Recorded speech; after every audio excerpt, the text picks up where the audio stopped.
여러분 행복하십니까? 이런 질문을 할 때마다 아무도 대답 안 하리라는 것을 이미 예측을 하고 있습니다. 왜냐하면 행복하다고 하면 시비 걸까 봐 그런 생각이 들기도 하죠. 제가 썼던 책의 제목 가운데 하나가 행복하십니까? 아니요, 감사합니다. 그런 제목의 책이 있습니다. 그것은 제 얘기가 아니고 그 가나안 농군학교를 만들었던 김용기 장로님과 관련된 일화인데, 어느 날 이제 기자가 와서 논두렁에서 일하고 있는 김 장로님한테 물었다는 거예요.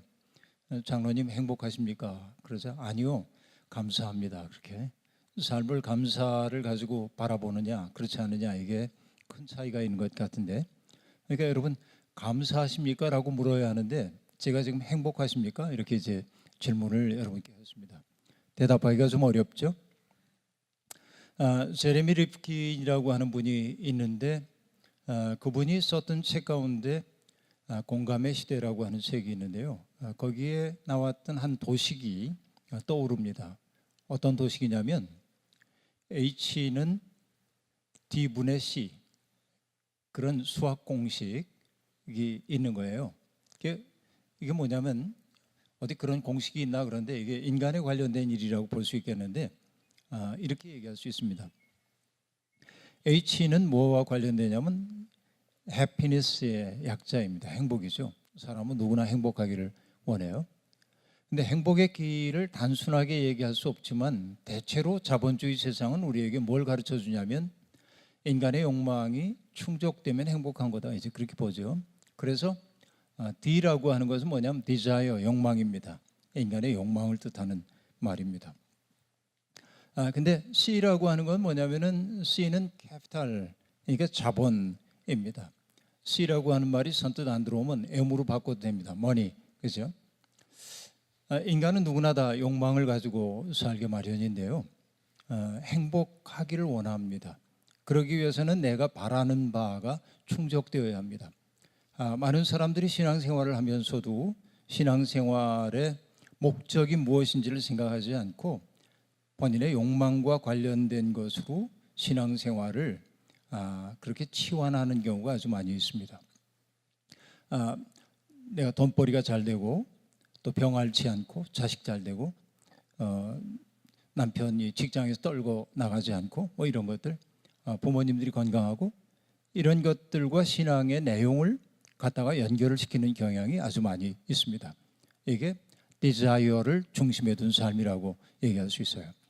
근데 우리가 행복하기 위해서는, 애치값이 커지기 위해서는 한 가지 사람들이 늘 생각하는 게 뭐냐면은 분자가 커져야 합니다. 그죠? 돈이 많아져야 돼. 캐피탈이 커져야 돼. 그러니까 돈을 벌기 위해서 얼마나 많이 애들을 씁니까? 세상은 끊임없이 우리에게 욕망을 부추기거든요.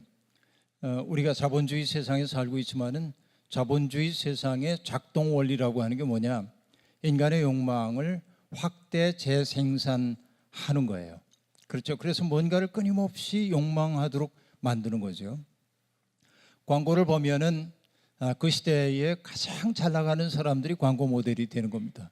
그러니까 어떤 사람이 광고 찍었다라고 하는 건 뭐냐면 내가 잘 나가, 그런 얘기입니다. 그 시대에 가장 뜨거운 셀럽들이 광고 모델이 됩니다.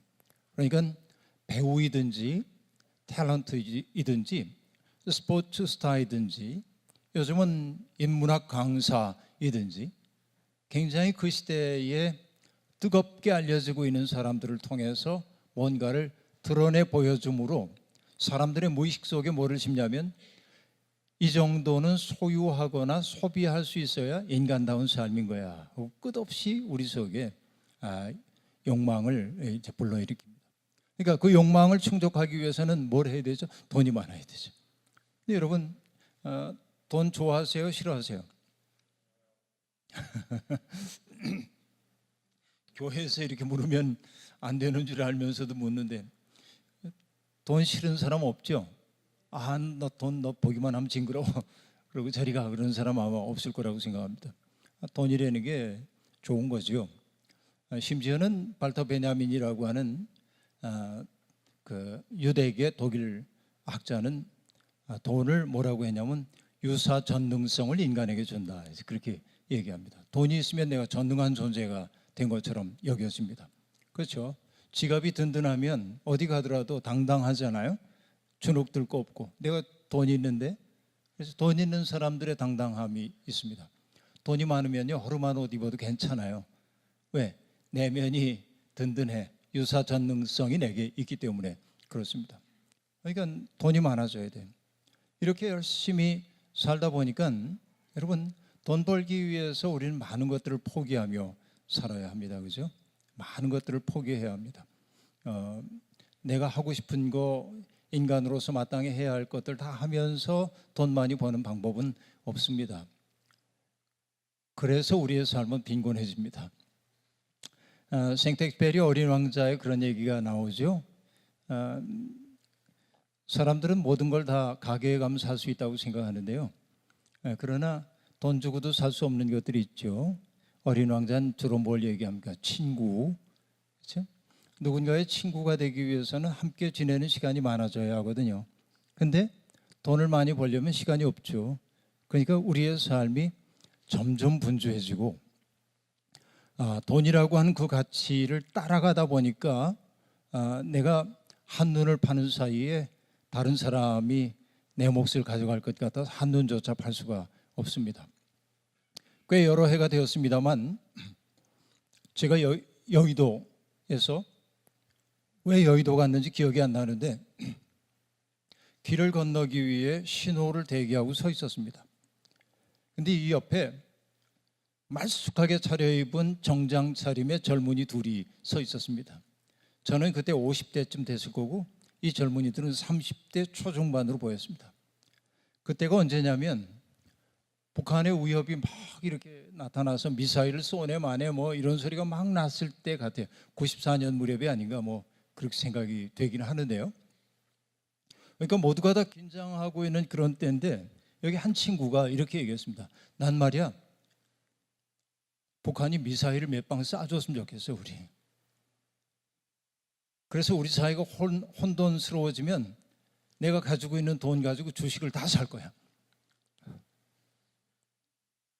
그리고 이 혼돈이 좀 진정되면은 팍 떨어졌던 주식값이 뛰겠죠.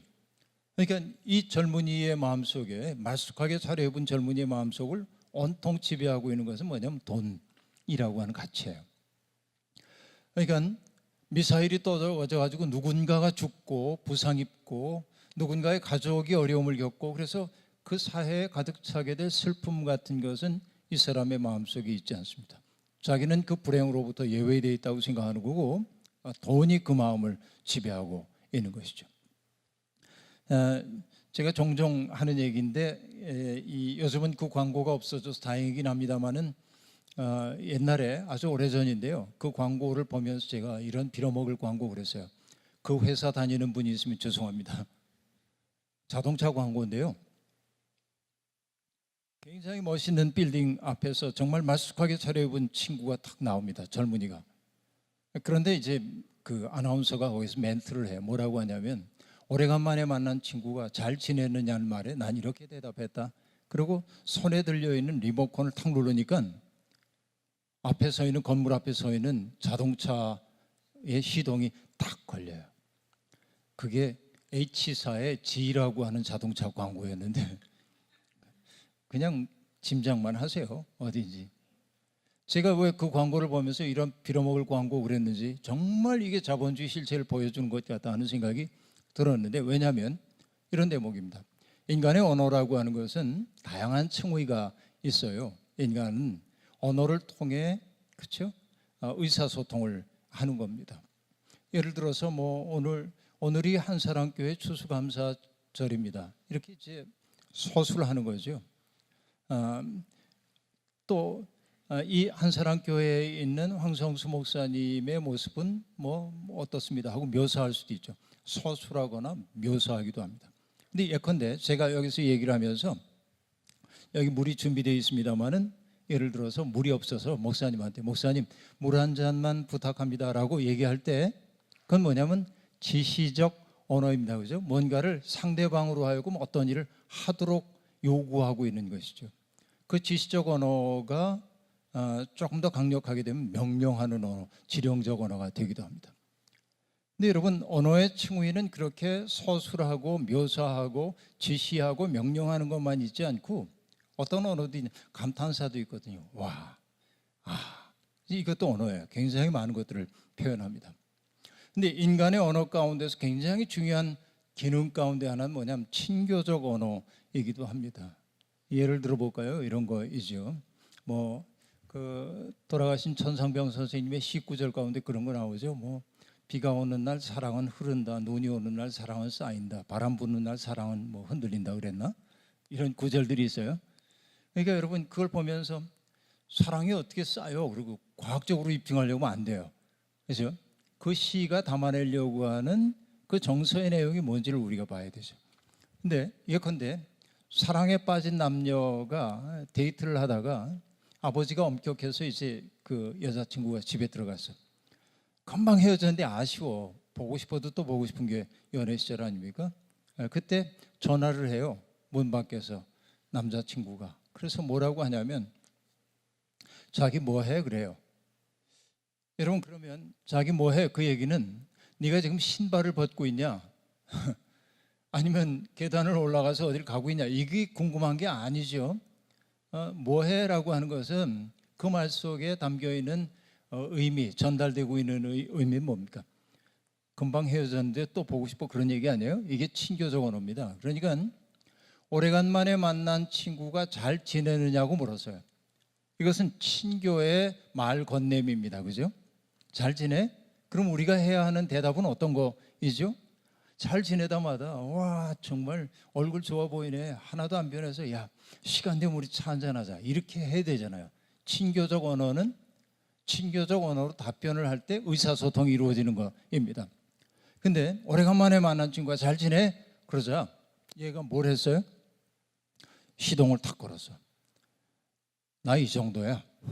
나 이런 자동차 타는 사람이야. 여러분, 이게 의사소통이 이루어진 거예요? 안 이루어진 거예요? 안 이루어진 거예요. 여러분, 이거 우정이 깨진 겁니다. 그렇죠? 인간이 언어를 쓰고 있지만 다 언어가 소통되지 않는 까닭이 뭐냐면 서로 다른 층위의 얘기들을 하기 때문에 그렇습니다. 그렇죠? 이게 이제 인간의 비극이에요. 그러니까 여러분, 그런 꼴을 당하고 나면 뭐냐면 마음속에 또 다짐이 되죠. 내가 돈이 없다고 저 친구가 뻐기는구나. 응? 그래, 돈이야, 돈 벌어야지. 그래가지고 죽어라 하고 돈을 벌기 위해 애를 씁니다. 근데 여러분, 돈이 많아지면 행복한 거 맞아요? 일부 행복할 때가 있습니다. 근데 아이러니가 뭐냐면 아까도 얘기했지만 자본주의 세상은 끊임없이 우리에게 욕망을 확대 재생산함으로 우리는 어떤 물건을 소유하더라도 그 물건을 끝까지 쓰지 않고 중도에 폐기해버리고 새로운 것을 구매하도록 되어 있죠. 이 자본주의 세상의 죄라고 하는 것은 뭐냐면은 신상을 구매하지 않는 게 죄입니다. 에? 이게 이제 우리가 살고 있는 세상의 정난한 모습이란 말이에요. 새로운 상품들을, 신상품을 구입하지 않는 거. 그래서 우리가 얘기합니다. 아주 쓸쓸한 목소리로, 구입하면 좋겠지만 돈이 없어요. 돈이. 그러면 이 세상은 우리에게 친절하게 얘기합니다. 카드가 있잖아. 그렇게, 그죠? 카드가 있잖아. 지금 돈 없어도 괜찮아. 그래서 뭐냐면 이 체제는 우리에게 뭐를 얘기해 주냐면 빚지고 살도록 해줘요. 늘 빚이 있어야 합니다.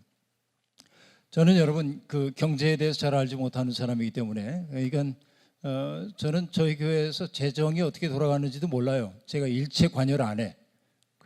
왜냐하면 저 군목 시절에도 그렇고 군목 활동비가 나오면 전 돈 만지는 게 너무 싫어서 군 정병을 줘요.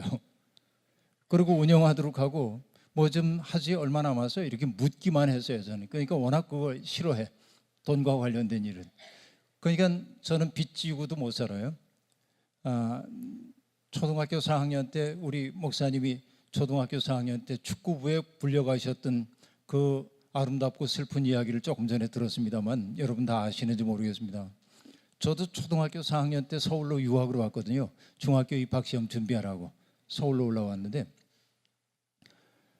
어찌어찌 하다 보니까 제 자취 생활을 하게 됐어요. 혼자 연탄불 갈고 밥 해 먹고 수제비 해 먹고 빨래하고 초등학교 4학년부터. 그러니까 여러분 지금 잘 상상이 안 되는 일이에요. 그 어린 거 시골에서 아까 이명찬 장로님 만났다고 하는 흑석동 산 꼭대기에서 제가 살았는데 절 바로 옆에 있는 제일 꼭대기 집에 방 한 칸 얻어가지고 그렇게 지내는데 그 어린 아이들이 혼자 살 때 가장 큰 문제 가운데 하나가 뭐냐면 고통의 문제를 혼자 해결해야 한다는 겁니다. 내가 아프든지 그러면 부모가 내 곁에 있으면 위로해주고 병원도 데려가고 치료도 해줄 텐데 아무도 그런 사람이 없어요. 혼자 겪어내야 했습니다. 그러니까 여러분 어릴 때부터 전 약간 독하지 않으면 살 수가 없었어요. 그래서 목회자로서의 결격 사유가 있습니다. 제게. 왜? 교인들이 힘들어요 그러면 뭘 그거 가지고 그렇게 제 마음속에 그런 생각이 있어요. 너무 힘들어요 그러면 참 별엄살을 다 하는구나. 그러고 왜들 그러고 살아? 인생이 다 힘들지 안 힘들 사람 누가 있어? 뭐 이게 초등학교 4학년 때부터 내게 내면화된 그런 문제이기도 합니다. 이게 참 상당히 심각한 문제이죠. 여하튼 여러분 그 인생을 산다는 게 만만한 일이 아니어서 뭐 얘기가 곁길로 가긴 했습니다만은 자꾸만 이 돈이 주인 노릇하는 세상에서 마음의 평강을 우리가 얻을 수가 없습니다. 그러니까 돈이 많아지는 만큼 욕망의 수준도 점점 따라 올라오기 때문에 행복의 값은 동일하거나 혹은 오히려 마이너스가 되는 경우가 아주 많이 있습니다.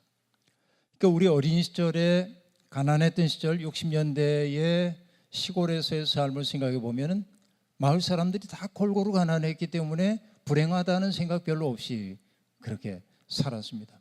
그러니까 해맑아요. 지금도 제 방에는 그 어린 소년들의 사진들이 몇 장 이렇게 걸려 있습니다. 너무 천진한 미소인 거예요. 근데 뭐냐면 얼굴이 까무잡잡하고 손에 이게 때 묻어 있고 이 가난한 나라의 아이들입니다. 그 미소, 그 빛나는 미소를 잊지 말자고 저는 그거 갖다 붙여놔요. 행복이라는 게 돈과 별로 관계가 없구나. 여러분 이 돈을 열심히 모아야 하니까 사람들이 다 바삐 살다 보니까 우린 다 어떠냐, 다 지쳐 있어요 사람들이. 그래서 여러분 독일에서 가르치고 있는 한병철 교수가 조그만 책들로 유명한 사람인데 우리 사회에 알려졌던 책이 뭐냐면 피로사회. 그렇죠? 우린 다 필요해. 예전에는 어떤 그 힘을 가지거나 권력을 가진 사람들이 우리를 어떤 노동의 현장 속에 집어넣고 우리의 노동력을 착취했기 때문에 힘들었다고 한다면 전근대 사회에서는 지금은 뭐냐면 누구도 우리에게 이것을 꼭 해라고 얘기하지 않지만 우리는 뭐냐면은 돈을 벌기 위해서 나를 그 틀 속에 집어넣고 어떻게든지 살아남으려고 하고 이렇게 이제 지내고 있다는 거죠. 그러니까 존재론적인 피곤함이 우리들 속에 있을 수밖에 없다 하는 얘기입니다. 그러니까 우울해져요. 그래서 지금은 뭐냐면 약을 많이 먹어야 하는 시대입니다. 불안함이 우리들 속에 많아지는 그런 시대에 살고 있는 거죠. 근데 여러분 이 얘기 잊어버릴까 봐 이제 더 얘기를 진행하기 전에 이 얘기를 한번 해봅시다. 아까 H는 D분의 C라고 얘기했는데 행복하기 위해서는 C가 끊임없이 커져야 된다고 우리를 강박적으로 밀어붙이고 있는데 우리는 H값을 크게 만드는 또 하나의 방법이 있다는 사실을 알아요. 그게 뭘까요? D를 작게 하면 돼. D. 분모를 작게 하면 돼요. 분모는 아까 얘기했어요. desire라고 얘기를 했습니다. 그러면 여러분 여기서 이렇게 얘기해 볼까요? 욕구와 욕망이라고 하는 걸 구별을 해보자고요. 인간은 욕망 없이 살 수 없는 존재이지만 욕구라는 것을 영어로 굳이 얘기하면 needs가 될 겁니다. 그죠? need에다 s를 붙이면 되겠죠. 욕구라고 하는 건 뭐냐? 여러분 내가 밥을 안 먹었으면 배고프겠죠? 뭔가를 먹고 싶어요. 욕구입니다. 내가 오랫동안 물 한 잔 마시지 않았으면 물 한 잔 마시고 싶겠죠? 이것도 욕구입니다. 내가 무슨 일 때문에 잠을 못 이뤘어요. 간밤에 2시간밖에 못 잤어요. 예컨대. 그럼 뭐냐면 지금 자고 싶잖아요. 욕구입니다. 욕구라고 하는 것은 몸으로부터 출발된 결핍입니다. 몸으로부터 출발된 결핍이 채워지기를 바라는 것을 우린 욕구라고 얘기합니다.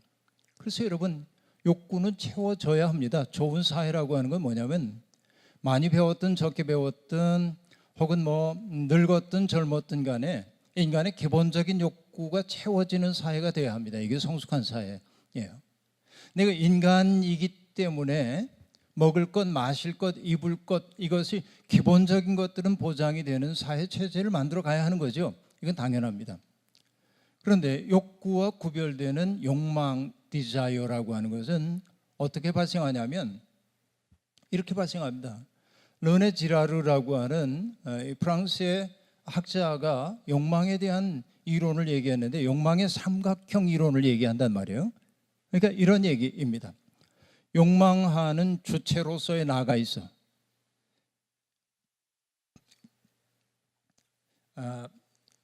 여러분 이 정도는 충분히 따라오실 수 있죠. 여러분이 한사랑교회 교인인데 그죠? 이 정도는 충분히 따라올 수 있을 거라고 생각. 자, 욕망하는 주체로서의 나가 있어. S입니다. 그 다음에 욕망의 대상이 있습니다. 그래서 내가 뭔가를 욕망하는 거야. 저걸 갖고 싶어 혹은 누리고 싶어 하는 욕망의 대상이 있습니다. 이것을 대상이니까 O라고 합시다. 그죠? 서브젝트가 있고 오브젝트가 있어요. 근데 인간의 욕망이라고 하는 것은 대개는 뭐라고 생각하냐면 내가 뭔가를 갖고 싶어. 그러니까 이렇게 발생하는 거로 보여요. S에서 O로 직접 발생하는 것처럼 생각돼. 근데 그렇지 않더라는 거예요. 어떻게 발생하냐면 욕망은 늘 뭐가 있냐면 매개가 있어요. 욕망을 매개하는 누군가가 있어. 매개한다고 해가지고 M이라고 합시다. M, 미디에이터이니까 M이라고 써봐요. 이 얘기는 뭐냐면 여러분 자꾸 여성 얘기해서 안 됐습니다만 요즘은 여성 얘기를 조심스럽게 해야 되는데 결혼한 아내가 친구 집 집들이를 한다고 그래서 가봤어요. 가봤더니 이태리 가구가 있는 거야. 저기 집에 학교 다닐 때 나보다 공부도 못했는데 돈 많은 남편 만나가지고 그죠? 그러니까 이전까지는 이태리 가구를 가져야 된다는 생각이 별로 없었어요. 그냥 근데 걔가 가지고 있는 걸 보니까 갑자기 내 속에서 뭐냐면 내가 불행해지기 시작해서 내가 가지고 있는 것들이 비교가 되니까 그게 내 속에 뭐가 발생했어요? 이태리 가구를 갖고 싶다라는 욕망이 발생해요. 이게 욕망의 매개입니다. 그죠? 여러분 여러 해 전에 그 고등학생들의 교복이라고 일컬어졌던 브랜드가 있었어요. 겨울에. 그게 뭐냐면 노스페이스라고 하는 유명한 브랜드 옷입니다. 어느 겨울에 보니까 애들이 다 그거 입고 다녀. 옛날에 여러분 그거 뭐예요? 가방 이스트팍인지 잔스포츠인지 뭐라고 읽는지도 모르겠는데 어쨌든 그런 거 다 메고 다니잖아요. 그런 거. 그 옷 그리고 여러분 올해 초 작년 말에서 올해 초를 보니까 저희 교회가 그 숙명여대 옆에 있거든요. 근데 작년부터 올해 초까지 숙대생들이 주로 입고 다니는 게 뭔지 아십니까? 다는 아니지만 평창 패딩입니다. 그 기억나시죠? 하얀색 패딩. 꼭 그거 입어야 하는 건 아닌데 다 입어 애들이. 왜 그럴까요, 여러분? 비교를 해보니까 이게 뭐 소위 사람들 얘기하는 가성비가 제일 좋아서 아니죠. 왜 그걸 아이들이 소유해야 합니까? 내 친구들이 가지고 있기 때문에 그래. 내가 그걸 갖지 않는 순간 내가 뒤처진 것처럼 느껴지기 때문에 그래. 부모를 고문을 하니 있더라도 그거 하나 사내야 돼, 부모님이. 그렇죠? 이게 사람의 욕망이란 말이에요. 그러니까 여러분 누구를 바라보느냐가 우리가 세상을 바라보는 관점들을 만들도록 되어 있는데 그렇죠? 세상은 끊임없이 우리에게 딜을 크게 만들어. 딜을. 근데 여러분 행복해지기 위해서는 뭘 하면 되냐면 그 D가 커지는 것을 안 커지게 만들면 좋은 거예요. 예? 이렇게 얘기하면 됩니다. 이 정도 차는 타야 인간적인 거야. 사회적 체면이 있지 하고 얘기하면 이렇게 얘기하면 돼. 난 요거면 됐거든. 이 정도 옷은 입어야 어디 가가지고선 촌스럽단 말 안 듣지. 난 이거면 됐거든. 그러고도 비참해지지 않을 수 있으면 된다. 근데 문제는 뭐냐면 자기 내면에 든든함이 있는 사람은 그들을 따라가지 않아도 괜찮은데 우리 속에 든든함이 없기 때문에 남들을 카피하며 살게 돼 있어요. 근데 이게 거기에 적합한 얘기인지 모르겠습니다만은 유대인 종교 철학자인 아브라함 조수아 헤셀이라는 사람이 했던 말이 여기에 맞는 얘기인지 모르겠습니다만 그는 이렇게 얘기합니다. 오리지널로 태어나 카피로 사는 것을 타락이라 한다. 그렇게 얘기해요. 사람은 다 누구나 다 오리지널로 태어났거든. 자기 인생 살면 돼. 근데 우리는 뭐 하려고 그러냐? 끊임없이 누군가를 카피하려고 그럽니다. 그 얘기는 뭐죠? 다른 사람의 눈을 통해 나의 존재를 확인받고 싶어 하는 거예요. 그렇죠? 그냥 나 스스로 떳떳하고 나 스스로 당당하게 살면 될 텐데 그러지 못하고 늘 다른 사람의 눈을 통해 나를 확인받고 아 괜찮네 이런 소리를 듣고 싶어 하는 거예요. 그래서 저는 이 욕망을 부추기고 있는 이 세상에서 자유로워지기 위해서는 어떻게 해야 되는가? 여러분 우리의 내면 속에 넉넉한 게 있으면 결핍에 시달리지 않을 텐데 하는 생각이 듭니다. 디오게네스라는 사람 아시죠? 여러분 디오게네스 유명한 견유학파이기도 하고요. 그 사람이 유명한 일화가 있잖아요. 알렉산더 대왕이 자기 스승으로 모시고 싶어가지고 토굴 속에 머물고 있는 디오게네스 찾아가가지고 제 선생님이 좀 돼주시죠. 그러자 대꾸를 안 해. 뭐든지 말씀만 하시면 제가 다 들어드리겠습니다. 그러자 디오게네스가 뭐라고 얘기했다고요? 그 햇빛 좀 가리지 말고 옆으로 서시오. 내가 햇빛을 잘 즐기고 있는데 그죠? 이게 디오게네스잖아요. 이거 유명한 일화. 근데 진짜 그런 일이 있었는지 없었는지 모릅니다. 하도 세상엔 뭐 이상한 말들이 많이 도니까. 근데 그 사람의 일화 가운데 또 하나 일화가 있어요. 뭐냐면 알렉산더 대왕이 거절당하고 나서 거절당하니까 여러분 욕망이 더 생기잖아요. 사랑도 그러합니다. 나하고 사귀시죠? 그럼 네 그러면은 매력이 떨어져요. 이게. 근데 뭐야? 그러면 더 매력적이잖아요. 그러니까 알렉산더가 디오게네스를 모시고 싶은데 알렉산더 그 디오게네스의 친구를 보냅니다. 가서 잘 선택해 달라고. 그때 디오게네스가 뭐라고 있었냐면 토굴 앞에서 콩꽃틀이 아주 보잘것없는 콩꽃틀이 삶은 걸 먹고 있었어요. 근데 황제의 사랑을 받으면서 온갖 것 누리고 살고 있는 친구가 보니까 그 빈약하기 이를 데 없는 식사가 너무 가슴이 아픕니다. 그래서 혀를 차주요. 에이, 황제에게 조금만 머리를 굽히면 그런 건 먹지 않을 텐데. 그러자 디오게네스가 쳐다도 안 보고 혼자 소리처럼 그랬대요. 이런 거 먹고도 만족할 줄 알면 황제에게 굽신거리지 않아도 될 텐데. 이게 이제 다른 거죠. 지금 세상을 바라보는 다른 관점인 거예요. 그러니까 여러분 정말 행복해지기 위해서는 돈도 많아져야 돼. 그런 거 우리들. 근데 그게 인생의 목표가 돼서는 안 돼. 우리가 예수를 믿고 산다고 하는 건 끊임없이 뭐냐면은 뒤의 값을 적게 할 수 있는 방법을 내 속에 익히기 시작해야 돼. 근데 그게 뭐냐면 결국은 성경의 세계인데 여러분 인문학 얘기인데 성경 얘기를 하고 있네요. 그게 돌아갈 테니까 염려하지 마십시오. 성경은 끊임없이 뭐라고 얘기하냐면 율법의 핵심은 뭐예요? 모세를 통해 주셨던 토라의 핵심은 뭡니까? 가난한 사람들에 대한 우선적 관심이잖아요. 성경은 분명히 그렇게 얘기했어요. 너희 가운데 살고 있는 고아와 과부와 나그네들 그들을 아주 귀한 존재로 대해야 돼. 힘없는 사람이라고 억울하게 만들면 안 돼. 이게 끊임없이 주어지고 있는 도전이잖아요.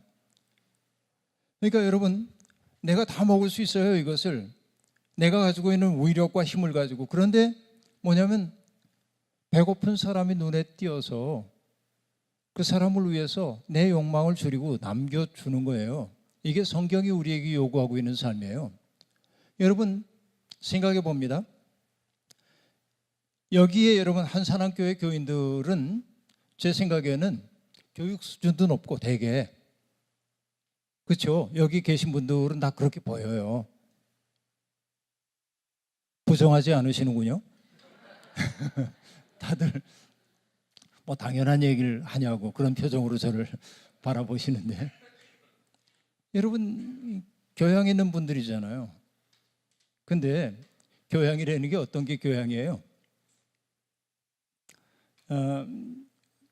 우리 매너를 지켜야 하잖아요. 식당에 가면. 근데 원형 테이블에 우리 이렇게 앉아서 식사를 합니다. 근데 사람들이 빽빽히 앉으면 종업원들이 와가지고 뭐 나이프하고 포크하고 이렇게 갖다 배치를 해놨는데, 여러분 다 알잖아요. 어느 것부터 써야 하는지. 그렇죠? 포크와 나이프 바깥에 있는 것부터 써야 된다는 거 우리들이 아는데, 바깥에서 안으로 이렇게 들어오는 거 다 아는데 우린 교양이 있으니까. 그리고 있잖아요.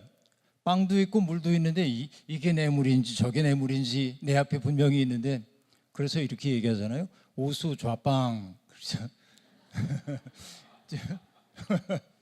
물은 오른쪽에 있는 게 내 거고 빵은 왼쪽에 있는 게 내 빵이고 우수 좌빵, 그렇게 익히는 거죠.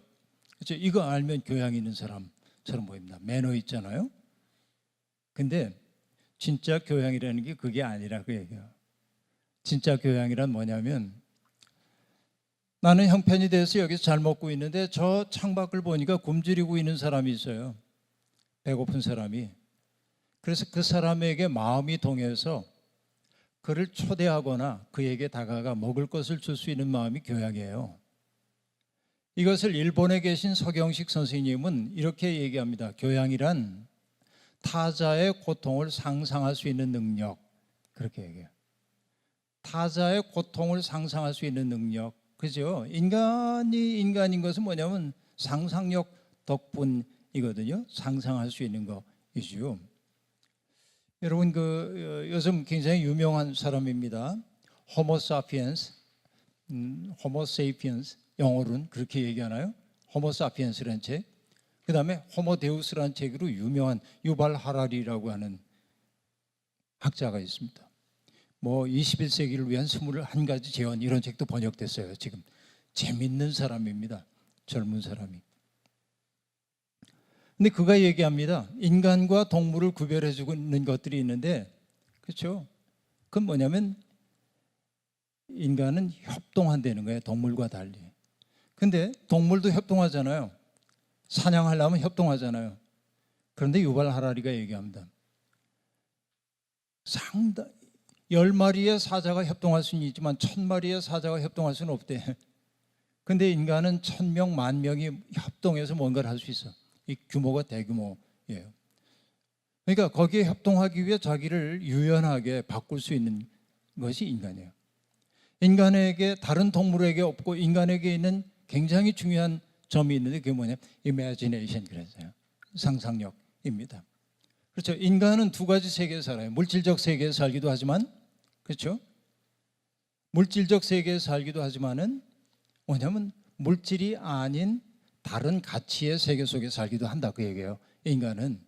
그러니까 다른 가치에 산다고 하는 것은 뭐냐면 인간이 상상력을 발휘해서 어떤 세계를 구성하는 거예요. 이것이 이야기로 담겨 나오는 거예요. 그러니까 여러분, 이게 이제 인간인데, 정말 인간답게 산다고 하는 것은, 교양이 있다고 하는 것은 타자의 고통을 상상할 수 있는 능력인데, 내 욕망이 적어지는 방법 가운데 하나는 뭐냐면, 고통받는 타자들에게 내가 다가서기 시작할 때 뭘 느끼기 시작하냐면, 내가 누리고 사는 게 너무 많구나. 내가 누리고 사는 게 너무 많구나. 이런 걸 느끼기 시작하는 거예요. 그러니까 결핍이 느끼는 게 아니라 내가 너무 풍요롭다라는 생각이 우리에게 올 수 있어요. 여러분, 여러 해 전입니다만 아, 지금은 이제 시리아에 들어갈 수가 없잖아요. 시리아가 전쟁이 나가지고 저는 시리아에 간 적이 있습니다. 구 다마스커스 구 도심에 묵으면서 시리아를 둘러볼 수가 있었습니다. 그리고는 팔미라라고 하는 곳에 가기 위해서 거기에 이제 그 종교 유적지가 있기 때문에 팔미라를 가는데 다마스커스에서 팔미라까지 250km쯤 됩니다. 근데 광야지대를 가요. 건물조차 없는 광야지대 250km를 달려가야 합니다. 우리나라 좋은 나라입니다. 왜냐하면 곳곳에 휴게소가 있잖아요. 가서 우동도 먹고 또 저기 호두 과자도 먹고 감자 맛있잖아요. 그런 것도 먹고 커피도 한 잔 마시고 이제 그러는데 거기는 없어. 중간에 딱 카페가 하나 있는데 그 카페라고 해도 진짜 카페가 아니고 뭐냐면 그 베두인족들이 가끔 지나가는 관광버스가 설 때 심심하니까 차를 팔아요. 그리고 자기들이 손으로 깎아 만든 조잡하기 이를 데 없는 기념품들을 팔아 거기에. 거기 멈춰서 이렇게 둘러봤습니다. 그리고 혼자 그랬죠. 이렇게 나오고 보니까 그 카페 이름이 뭐냐면 바그다드 카페. 영화 제목이죠. 그래서 영화 제목 땄구나 그랬더니 영화 나오기 전부터 바그다드 카페였대요. 거기가. 근데 그 바그다드 카페 그 건물 줘야 한 건물 앞에 나무가 한 토막 이렇게 서 있는데 그 광야에서 자라기가 어려우니까 나무 가지들 듬성듬성 쳐놨는데 너무 쓸쓸해 보여요. 여긴 광야이고. 딱 어떤 느낌이냐면 사무엘 베케트의 고도를 기다리며 풍경 같아. 블라디미르와 에스트라공이 둘이 권태롭게 고도를 기다리다가 너무 심심하니까 그러잖아요. 우리 심심한데 저 나무에 목이나 매볼까 그러잖아요. 그런 나무야. 그렇게 쓸쓸해 보여요. 그러고는 어쨌든 그 나무도 보고 저쪽에 베두인 천막이 있는데 몽골식으로 얘기하면 게르 같은 게 있는데 거기를 들여다봐도 된대요. 그래 이렇게 보니까 옷 몇 개 걸려 있고 그러고 뭐 집길에야 그래서 밥해 먹을 수 있는 그런 몇 개 있고 아무것도 없는 거예요. 그래서 저는 가만히 그걸 들여다보면서 어떤 생각을 했냐면 그래 이렇게도 살지. 그죠? 이 삶도 가능한 거지. 그리고 제 머릿속에 떠오르는 게 뭐냐면 와, 난 얼마나 많은 것 가지고 사냐. 이번에 저희가 이사했거든요. 저희 집이 8월 31일 날 이사를 했는데 원래 이사하기로 한 날짜가 8월 14일인데 부동산에서 잘못해가지고 통사정을 저한테 해서 그럼 8월 31일 날로 이사를 하겠습니다. 거기 요구하는 대로. 그리고 저는 아주 난처한 척했지만 약간 웃음을 지었습니다. 왜냐하면 그때는 제가 미국에 있어야 할 때였거든요. 그래서 저는 이사한 집에 들어왔습니다.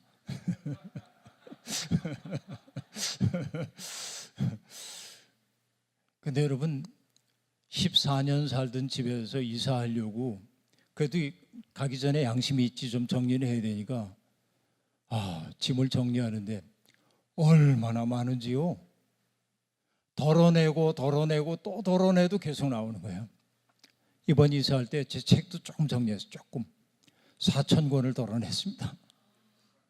4,000권을 치웠어요. 편의상 사람들이 저한테 물었어요. 책이 몇 권이나 되세요? 10,000권쯤 될 거예요. 그런데 4,000권 덜어내고 보니까 10,000권 남았어. 아직도 이게 죄의 짐이 너무 무겁습니다. 그러니까 어쨌든 그 바그다드 카페에서 그 아주 초라한 그 게르를 들여다보면서 너무 많은 것을 갖고 살고 있는 나의 삶에 대한 반성을 하고 있는데 차 탈 시간이 돼서 이렇게 돌아섰어요. 내 옆에 저보다 나이가 많은 목사님의 사모님이 계셨습니다. 그 사모님이 나를 보며 씩 웃으며 이렇게 얘기했습니다. 목사님, 여기는 지옥이에요. 그렇게. 우리는 얼마나 행복한지 몰라요. 그래서 똑같은 걸 봐도 정말 다르구나. 이게 보는 방식이 다르구나. 그 사모님을 탓하려는 게 아니고 우린 그렇게 길들여졌죠. 자, 얘기가 자꾸 곁길로 가가지고 여러분 왜냐면 졸리실까 봐 얘기를 계속하고 있는데요. 자, 이렇게 얘기해 보십니다. 돌아가셨습니다마는 그 방송통신대학의 교수였던 김기원 교수라고 하는 분이 계신데 그분이 어느 신문에 썼던 칼럼 제목을 제가 잊을 수가 없습니다. 사실 저도 신문에 컬럼을 오랫동안 써왔기 때문에 컬럼을 쓰는 사람들의 마음을 압니다.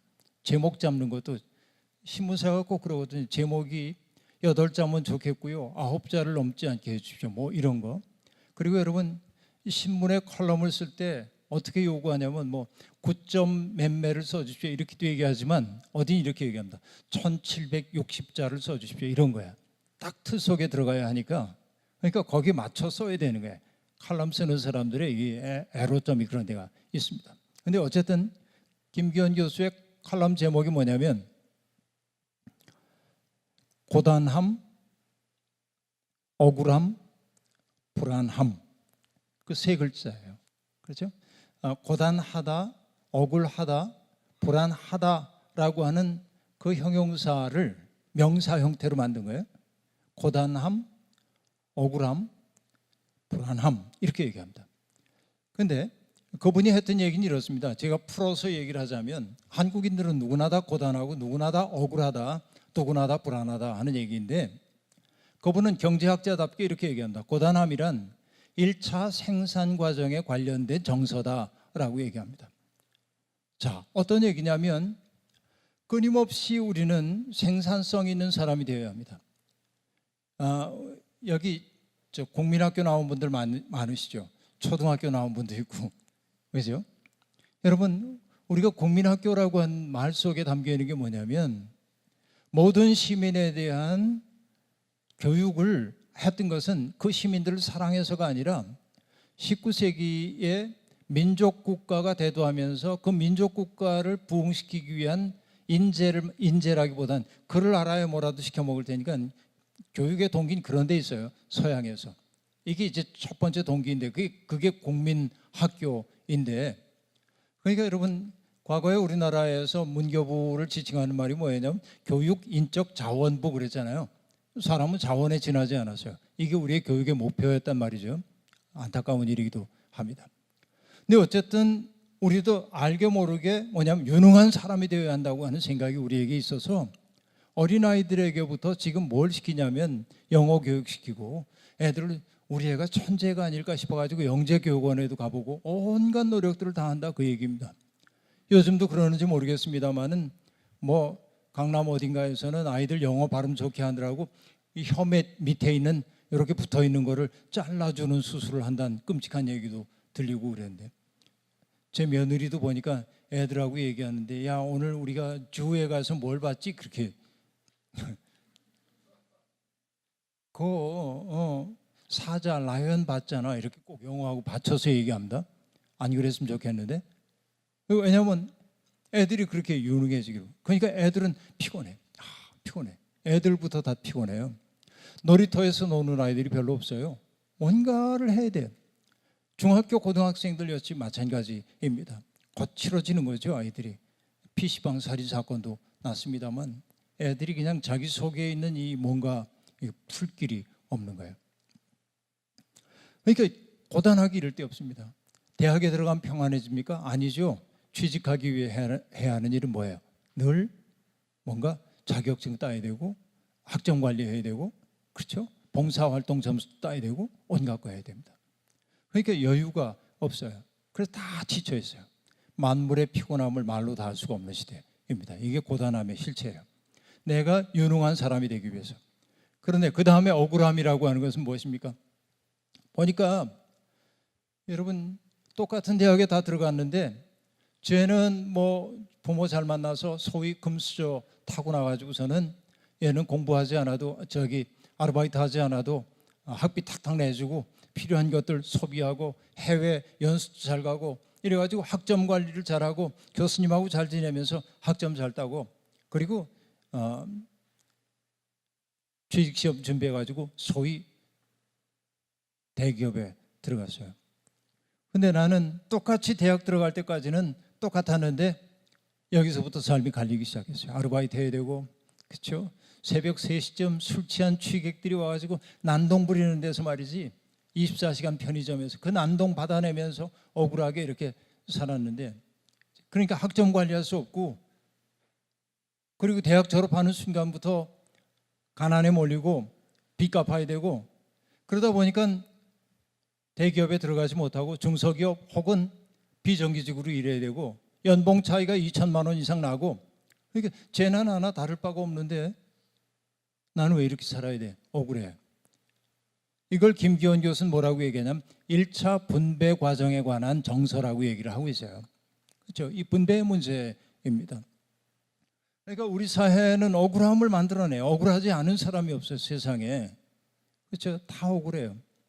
그리고 여러분, 세 번째는 뭐냐면 불안함인데, 여기에 이제 연세 드신 어르신들도 계십니다만은 이제 나이 들어서 은퇴하고 나면 노후 준비되어 있는 사람들이 별로 많지 않고, 그렇죠? 또 직장인들도 역시 마찬가지입니다. 내가 쫓겨나는 거 아닐까 하는 불안감이 늘 있어요.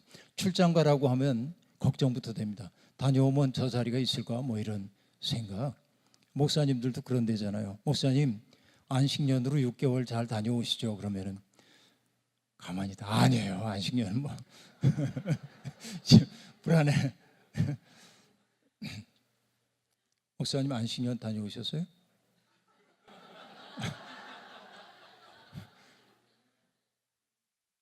왕 목사님 불안할 거 없을 것 같은데.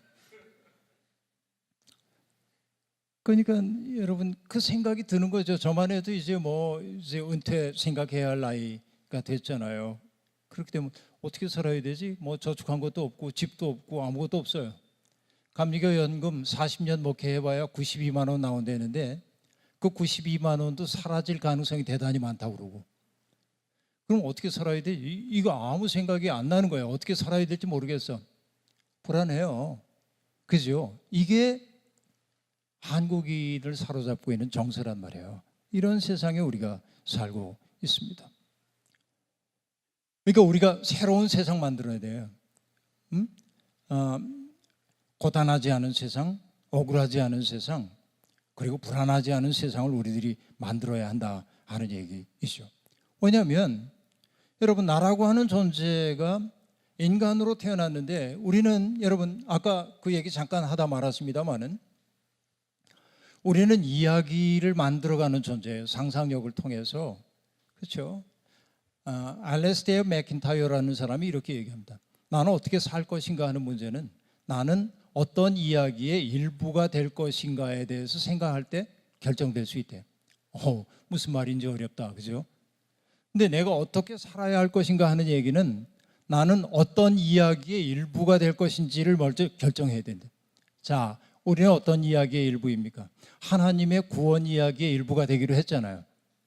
그렇죠? 하나님의 구속사의 일부가 되기로 결정했잖아요. 그럼 그런 방식으로 내 삶을 살아야 돼.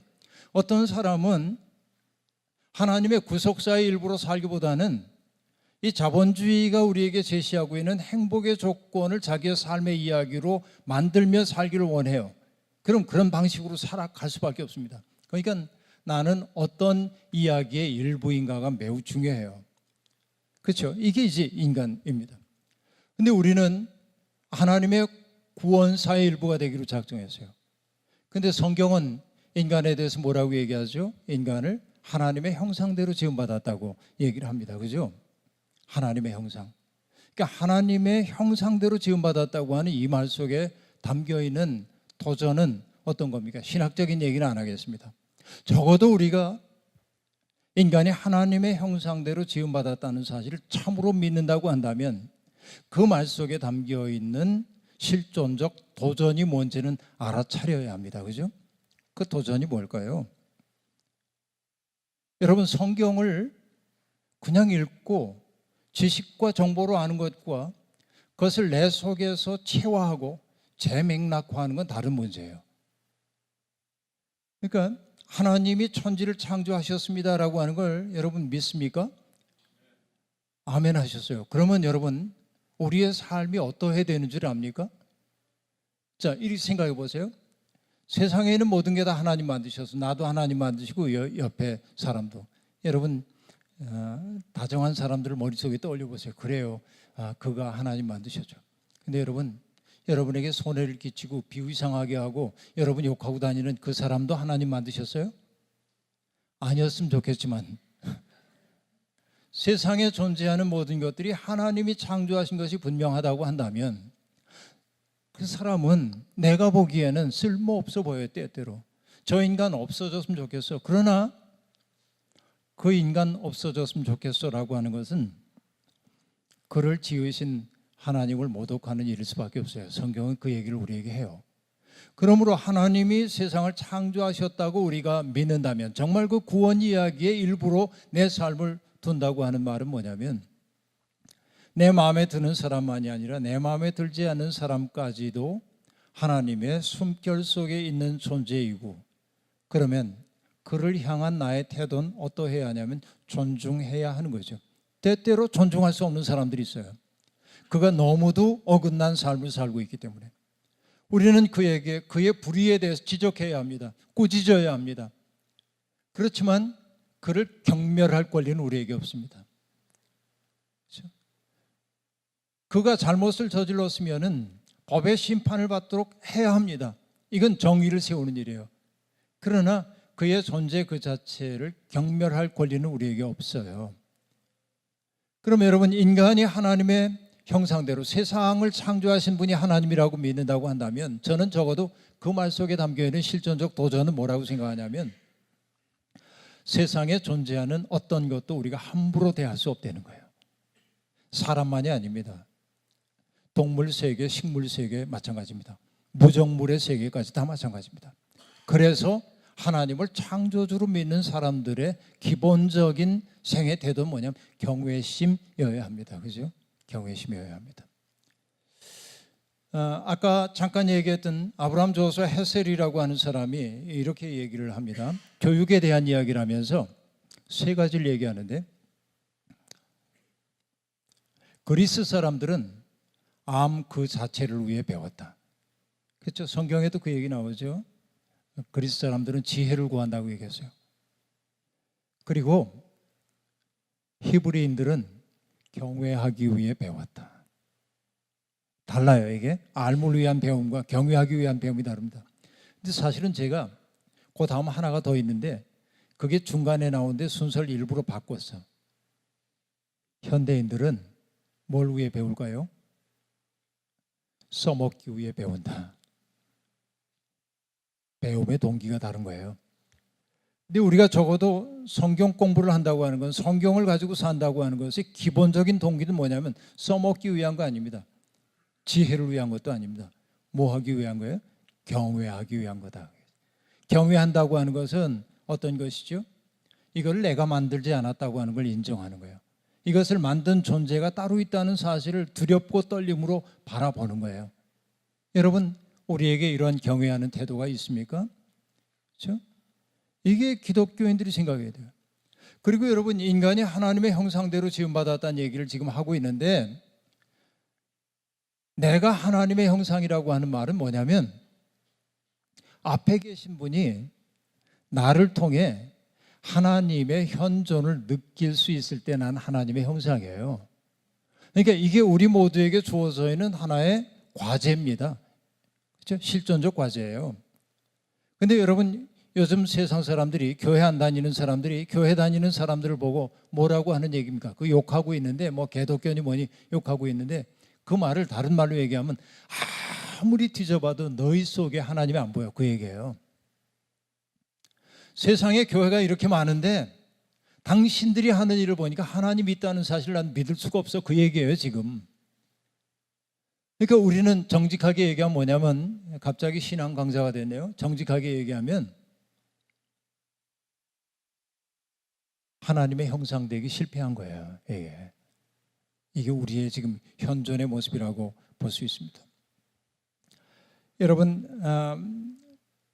잘 살아야 돼요. 우리에게 주어져 있는 인생의 길을 잘 걸어가야 하는데요. 여러분, 이런 생각 해보셨어요? 나는 왜 없지 않고 있는가? 아니 목사님 그런 생각 뭐 애도 아니고 그런 생각 하나요? 그래요. 애 때는 존재론적 질문이 있죠. 그래서 여러분 애들 깍꿍놀이 아시잖아요. 깍꿍놀이. 엄마가 이렇게 가리고 있다. 가리면 애가 긴장하고 있다. 싹 뛰면 하하하고 웃죠. 숨었다가 나타나도 그러고. 그게 뭐냐면 존재와 비존재를 경험하는 거야. 갑자기 가리면은 엄마가 비존재가 돼요. 손을 띄면 존재가 나타나. 존재에 대한 충격이에요. 깍꿍놀이는 그런 거라고요. 놀이 얘기하는 사람들이 그거 진짜라고 하던데, 제가 농담으로 하는 얘기가 아니고 애들에겐 그렇게 인식된다고 하던데요. 저 어렸을 때 시골에 살았는데요. 마을 친구들하고 잘 놀지만 비가 오는 날이면 놀 수가 없으니까 어른들은 어쨌든 도롱이 같은 거 쓰고 일 나가시니까 저 혼자 집을 보고 있다가 늘 비가 많이 내리면 제가 했던 나의 풍경이 있어요. 어떻게 하냐면 안방에서 마루로 나오는 쪽 말고 뒷곁으로 나 있는 문을 이렇게 열고요.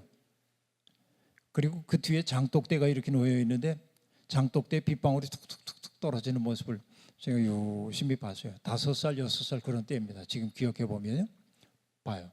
그리고 혼자 생각했어요. 이런 생각입니다. 나는 왜 옆집의 중섭이가 아니고 이 집의 기석인가?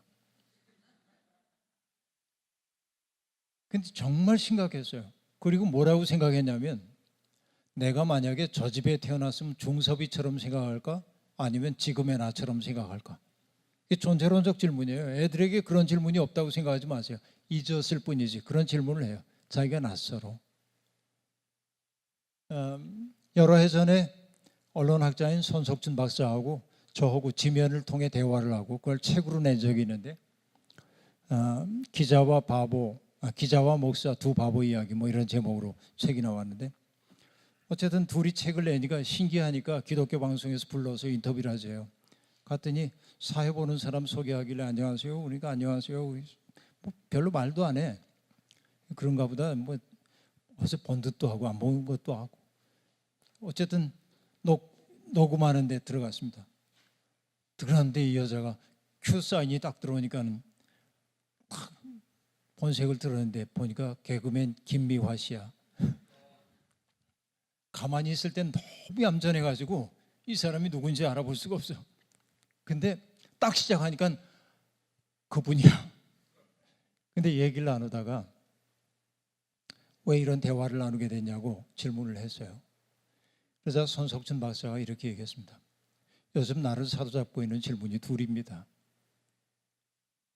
하나는 뭐냐면 파스칼이 말한 대로 나는 왜 없지 않고 있는가라고 하는 질문. 나는 왜 없지 않고 있는가? 이 질문. 그 50대 중반이에요. 그 손석준 박사가 그때 중후반쯤 됐을 때일 겁니다. 그리고 그가 또 얘기합니다. 파스칼이 했던 말이죠. 저 무한한 공간에 영원한 침묵이 나를 두렵게 한다. 이 무한량으로 열려있는 이 세계 속에서 나라고 하는 존재가 뭘까? 존재론적 질문이 자기를 사로잡고 있다는 겁니다. 여러분, 우리는 언젠가부터 나의 존재에 대한 생각을 안 하고 살지요. 우리에게 주어져 있는 현실의 도전, 요구되고 있는 역할, 이것을 충실하게 하는 것으로 우리의 삶을 다 산다고 그렇게 생각하며 살기도 했다고 하는 말입니다. 근데 그러다 보니까 우리들이 어떤 현실 속에 부딪히게 됩니까? 어느 순간 문득 불안함이 우리를 찾아와요. 잠을 자는데 문득 잠에서 깨어났는데 내 옆에 누워있는 사람이 낯설게 보이기도 합니다. 그죠? 여러분 그런 느낌 안 들어요? 내 사랑하는 아내와 남편 뭐 이런 사람들은 늘 익숙하고 정말 이뻐요? 아니에요. 내가 분리되어 있다고 하는 생각, 이 사람들이 도대체 누구이지? 그런 생각이 우리 속에 들 수밖에 없는 거예요. 인간이 느끼는 불안이라고 하는 것은 anxiety라고 하는 것은 fear와 달라요. 공포와.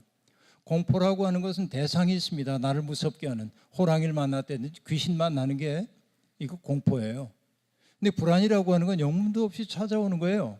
왜 나를 찾아오는지 몰라요. 불안이라고 하는 게. 어떤 분은 이렇게 얘기합니다. 인간이 무로부터 창조되었기 때문에 무의 흔적이 있고 무에 잡아당기는 힘이 불안이다, 이렇게 얘기해요. 이게 존재론적 설명이기도 하지요. 인간은 그런 존재인지도 모릅니다. 그런데 여러분, 성경은 인간이 왜 불안한가에 대한 이야기를 정밀하게 하고 있어요. 어떤 얘기일까요? 인간이 불안해진 까닭은 둘인데, 하나는 하나님으로부터 등을 돌린 채 살고 있기 때문에 그러고, 다시 말하면 존재 그 자체이신 하나님으로부터 멀어졌기 때문에 사람은 자기 속에 있는 결핍을 채울 길이 없어졌어. 자, 여러분, 인문학 강연이니까 약간 그 씹을거리가 있는 언어로 얘기를 좀 해봅니다. 여러분, 인간은 내 마음속에 있는 호구렁을 채우기 위해서 뭔가를 갖다 자꾸 집어넣어야 돼요. 남들과의 경쟁에서도 이겨야 하고, 그리고 돈도 많아져야 되고, 그렇죠. 명예도 얻어야 되고 권력도 얻고, 이러면 불안이 가실 줄 알았는데, 여러분, 재미나는 건 뭐예요? 돈 많이 벌수록, 높은 자리에 올라가면 올라갈수록, 또 명예로운 자리에 가면 갈수록 더욱더 불안해지는 거예요. 왜냐하면 영화 배우나 이런 사람들이 이런저런 질병에 시달린 까닭이 뭐냐면, 자기들이 당도한 그 세계에서 어느 순간 확 낙하할지도 모른다는 불안감, 이런 것 때문에 그러죠. 그러니까 여러분, 이렇게 얘기할 수 있습니다. 사람은 자기 속에 있는 존재론적인 허약함을 뭔가를 가지고 채우고 싶어요. 존재자들을 가지고 채우고 싶어요.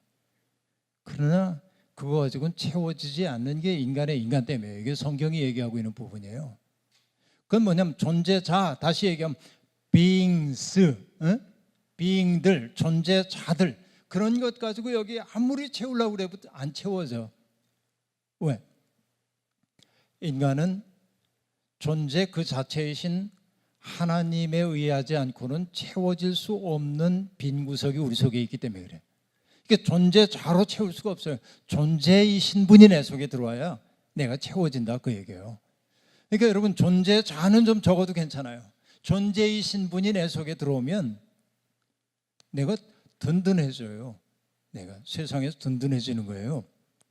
이게 성경이 얘기하고 있는 삶이에요. 그런데 여러분, 인간이 어떻게 했다고요?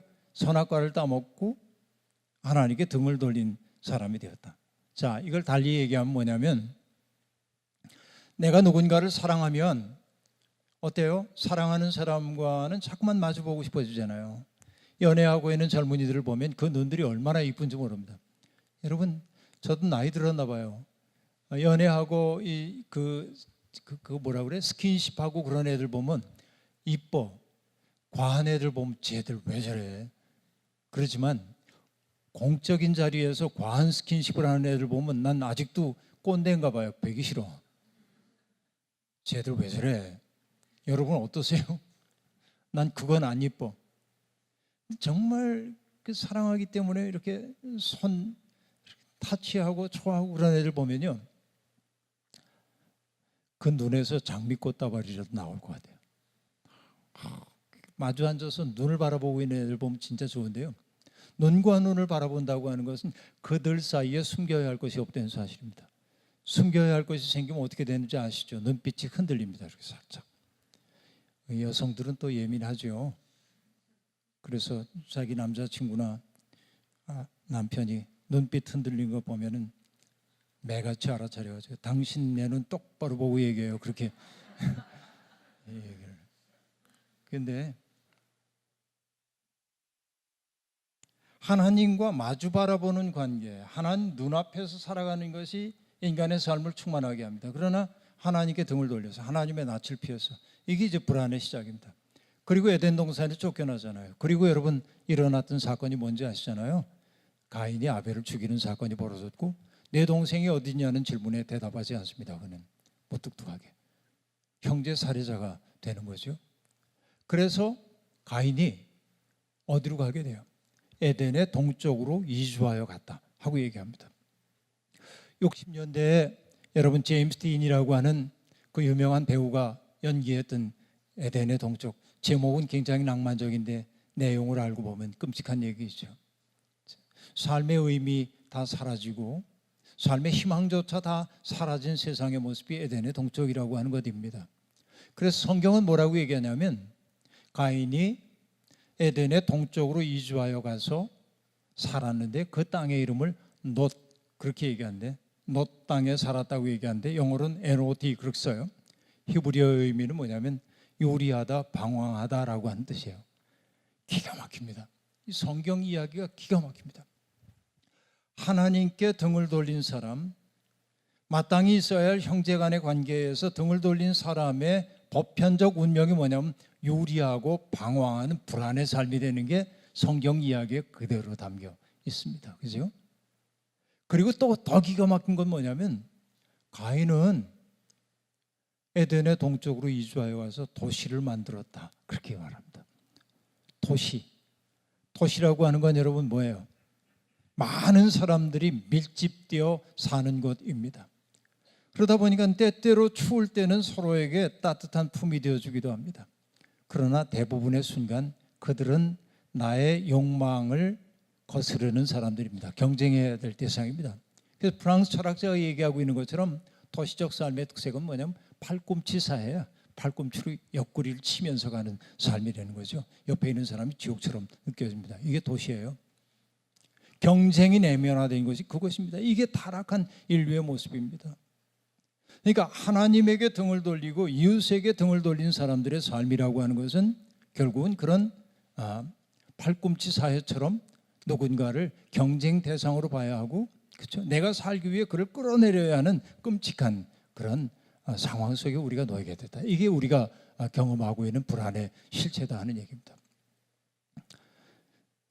제 친구인 시인이 썼던 시 제목이 있는데 그 시의 내용은 그렇지 않지만 뭐 그런 뉘앙스는 갖고 있지만 그 시 제목을 제가 갖다가 내 방식으로 전유해 버렸어요. 그 친구 잘 모를 거예요. 그 시 제목이 뭐냐면 천국에는 아라비아 숫자가 없다라고 하는 시입니다. 고진하라고 하는 시인인데 천국엔 아라비아 숫자가 없대요. 전 그 제목을 보는 순간 확 왔어. 마음속에 뭔지 알겠어. 우리 여러분 얼마나 아라비아 숫자 때문에 기쁘셨습니까? 여러분들은 공부 잘해서 60명 60분의 1 이러면 여러분 얼마나 떳떳하고 그러셨습니까? 그죠? 그런데 여러분 중간이나 뒤에 있는 사람들은 얼마나 불행했는지 모릅니다. 제가 고등학교 교목을 했을 때 한 학생이 내게 편지를 보냈는데 그 편지를 잊을 수가 없는데 이렇게 얘기를 하고 있어요.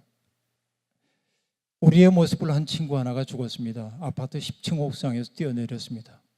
처음에는 그가 불쌍하다고 생각했습니다. 그러나 다음 순간 그가 부럽기도 했습니다. 성적 부진, 그의 문제와 나의 문제는 동일합니다. 공부 잘하는 학생만이 좋은 학생으로 인정받는 이 교실, 이 학교, 이 사회가 우리를 죽게 만듭니다. 그렇게 말합니다. 그 편지의 첫 대목 읽는 순간 내 머리에 들어왔어요. 30년도 넘었지만 이렇게 외울 수 있어요. 너무 그것이 충격적이었기 때문에 그렇습니다. 그렇죠? 그러니까 여러분 아라비아 숫자를 가지고 우리는 점수, 성적 이런 거 가지고 사람들을 평가해놨습니다. 반에서 성적이 3분의 1 뒤에 있는 아이들은 사람 취급도 받지 못하고 이게 이제 교육의 현장 속에서 일어나고 있는 일들입니다. 여러분 이렇게 얘기하더군요. 제가 있는 교회 옆에 숙명여대가 있는데 거기에서 가르치고 있는 어느 교수가 저하고 잘 아는 분인데 이렇게 얘기합니다. 옛날에 우리 마당에서 많이 놀았잖아요. 동네 마당에서 놉니다. 그때 뭐 게임을 하려고 그러는데 편이 안 맞아요. 홀수야. 그러면 어떡하죠? 능력치가 비슷한 사람들끼리 가위바위보를 하거나 손바닥을 이렇게 뒤집거나 엎거나 해서 편을 가릅니다. 그리고 여기 홀수여가지고 끼지 못했던 아이, 능력치가 가장 떨어지는 아이를 어떻게 했어요? 한쪽에 끼워줘. 그 아이의 이름이 뭐죠? 깍두기입니다. 근데 그 교수가 뭐 얘기할게요. 김은교라고 하는 교수인데 김은교 교수가 이렇게 얘기합니다. 깍두기는 그 팀이 승리를 거두었을 경우에 승리의 기쁨에 한껏 동참한다. 자기가 기여한 바가 없어도. 그리고 그 다음에 이렇게 얘기합니다. 그러나 깍두기에게 누구도 패배의 책임은 묻지 않는다. 그렇죠? 너 때문에 졌어 그런 얘기 안 해. 깍두기니까. 그렇죠? 그런데 과거에 우리가 깍두기라 불렀던 아이들을 요즘은 왕따라 한다. 세상이 어떻게 변했는지를 보여주는 얘기예요. 기가 막힌 얘기죠. 왕따라 한다. 그렇게 얘기합니다. 이게 지금 우리의 살고 있는 세상의 모습이라고 볼 수 있습니다. 불안해요. 경쟁이 내면화되어 있어요. 그러다 보니까 여러분 경쟁하려다 보니까 나의 이웃을 사랑의 대상으로 바라볼 수 없는 무기력증에 우리들이 사로잡히게 되었다 하는 얘기입니다. 여러분 우리가 인문학 이야기를 하는 까닭은 뭐냐면 결국 인간이 된다는 게 무엇인지를 알기 위해서입니다. 그렇죠? 한스 킹이라고 하는 독일의 신학자가 있는데 이분이 썼던 책 독일말로 크리스트자인이라고 하는 책에 보면 우리말로 왜 그리스도인인가라고 하는 방대한 책으로 번역이 되어 있는데 그 책의 첫머리에 그렇게 묻습니다. 나는 왜 하필이면 기독교인인가? 이 질문으로부터 시작합니다. 그리고 엄청나게 큰 책을 닫습니다. 그리고 결론이 뭐냐면 참으로 인간이고자 그렇게 얘기해요. 내가 기독교인인 까닭은 뭐냐면 사람다운 사람 되기 위해서라는 거예요. 그런데 사람다운 사람 된다고 하는 것이 뭔지 여러분 아까 창세기 이야기를 하면서 여러분께 말씀드렸어요. 하나님의 형상을 가진 사람으로 살아야 되고 또 내 동생이 어디 있냐는 그 질문에 따라서 사회적인 약자 같은 사람들을 내가 품어줘야 할 대상으로 여기는 그것이 바로 사람다운 사람이에요. 그거 하나 하기 위해서 우리가 하나님을 믿는다고 사람이 된 거라고 그렇게 얘기할 수 있겠습니다. 근데 우리는 뭐냐면 늘 누군가 버리고 떠나는 일에 익숙합니다. 그래도 우리 그 국민학교 다닐 때만 해도 아라비아 숫자가 우리를 압도하지는 않았습니다. 그죠? 수미양가로 평가하잖아요. 수, 빼어나다. 우, 우수하다. 미, 아름답다. 양, 양호하다. 가, 가능성이 있어. 그러니까 누구도 버리지 않아요. 그러니까 여러분 양가 맞았다고 걱정할 거 하나도 없어.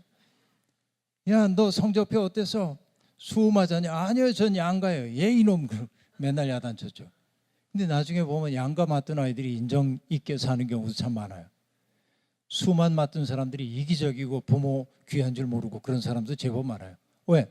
인간 되는 거 배우지 못했기 때문에 그렇다고 볼 수 있어요. 여러분 인간이란 누구입니까? 결국은 자기 자신에 대해서 묻는 존재라고 말할 수 있겠습니다. 인간이 인간답게 살기 위해서는 어떻게 살아야 할까요? 여러분 흥미로운 게 뭐냐면 인간은 수명이 있어요. 태어나서 죽을 때까지 살아갑니다. 그리고 살아야 하는 공간이 있습니다. 수없이 많은 사람들을 만납니다. 흥미로운 것은 뭐냐면 인간의 삶의 조건으로서의 그 것들은 뭐냐면 시간, 공간, 인간인데 그 세 가지에 전부 사이간자가 들어가 있다는 거죠. 그러니까 인간이 인간답게 잘 산다고 하는 것은 다른 거 아닙니다. 시간을 제대로 살아내는 거고 다시 얘기하면 자기에게 주어져 있는 때가 언제인지 그 때가 내게 요구하고 있는 바 삶이 무엇인지를 제대로 살아내는 것이 시간을 제대로 살아내는 일일 겁니다.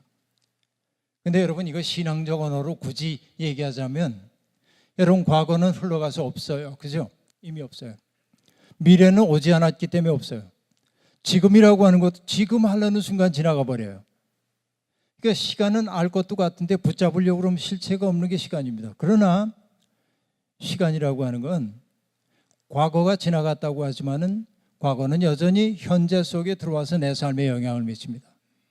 미래는 아직 오지 않았다고 얘기하지만 미래에 대한 나의 꿈, 내가 어떻게 살고 싶은 그 꿈이 오늘의 내 삶을 규정하기도 합니다. 그러니까 인간은 현재만 살고 있지 않고 과거와 현재와 미래를 통섭해 살고 있는데 중요한 건 뭐냐면 과거라고 하는 거 이게 우리의 삶에 발목을 붙잡고 놓아주지 않을 때가 대단히 많이 있는 거죠. 내가 뭔가 선한 일을 하려고 그러면은 과거에 나의 부끄러웠던 기억들이 나를 사로잡고 너 형편없는 사람이잖아 그렇게 말하기도 합니다. 그렇죠? 여러분 어거스틴이라고 하는 사람이 고백록 속에서 얘기하거든요. 정결한 삶을 살고 싶어요. 이제는 더러운 정욕의 삶 버리고 정결한 삶을 살고 싶어요. 그래서 하나님을 향해 돌아서려고 그러면 옛 삶이 그의 옷자락을 붙잡고 이렇게 말한다는 거예요. 나를 두고 가려는가?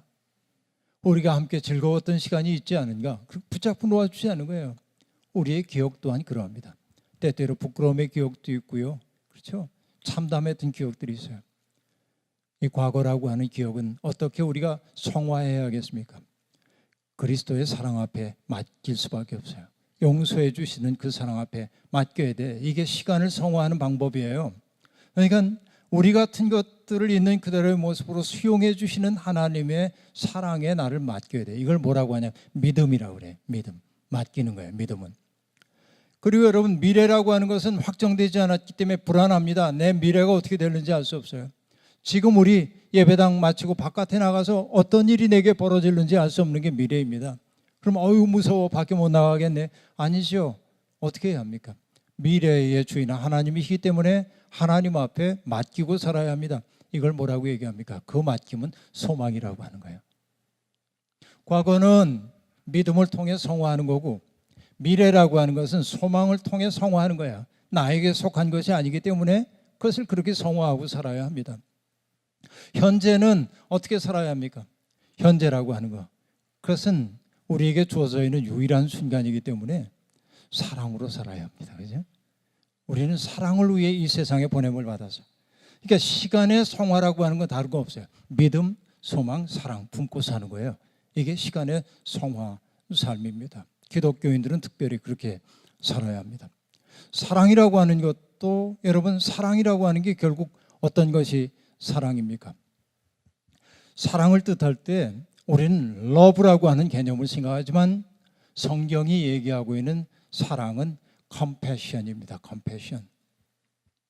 컴이라고 하는 말은 together, 함께의 뜻이고, 패션은 suffering, 아파하는 거예요.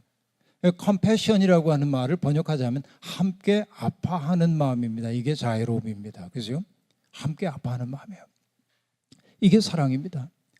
그러니까 나는 지금 행복해 그러면서 여기 고통받는 사람을 보고 내 마음이 전혀 동요되지 않는, 난 사랑 안 하는 사람인 거예요. 근데 예수 그리스도가 사랑 그 자체입니다. 왜?